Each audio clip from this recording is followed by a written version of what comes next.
কি গো কি আজকে রোজ ডে, তোমার কি কোনো খেয়াল খবর আছে যে আমাকে একটা গোলাপ ফুল দিতে হবে? একটা তোমার কর্তব্য না? তোমার স্বামীর প্রতি মানে স্ত্রীর প্রতি তোমার একটা কর্তব্য যে আমাকে গোলাপ ফুল দিবা। আরে বাবারে, গোলাপ ফুলটা জরুরি না, ফুল হলেই হবে, সেটা খালি একবার মানে খালি খাও। মানে তো ফুলই তো দিতে হবে, গোলাপ ফুল টোলাপ ফুলই তো দিতে হবে। মানে গোলাপ ফুল দিতে পারবো না, ফুল হলে হবে কিনা তাই কও। হ্যাঁ হবে।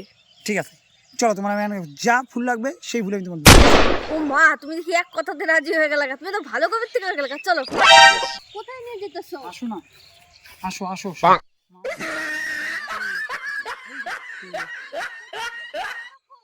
আরে এটা তো সর্ষা ফুল। আরে বাবারে, গোলাপ ফুল দিয়ে কি হবে? সর্ষা ফুল নিয়ে যাই, ফুল তুলেও নিয়ে যাবা, তোমারও ফুল যাবে, বাড়ি নিয়ে বড় খাইতে পারবো। এক কাজে দুই কাজ হবে, খালি গোলাপ ফুল দিয়ে কাজ আছে কোনো? হ্যাঁ, ওটা কোনো কাজে রাখবে না। কিন্তু তোর সর্ষা ফুল কিছু নিয়ে যাবে, ওর জন্য কিছু তো ফুল দিলেই হলো তো। তুমি তো কইছো, তুমি তো কোনো যে গোলাপ সর্ষা ফুল দিলে হবে না। চলো আমি ফুল দুজনে কুড়াই নিয়ে বাড়ি থেকে বড় খাইতে পারবো। তোমার মতন কিপটার লোক আমার আর ফুল টুল লাগবে না, ছাড়ো।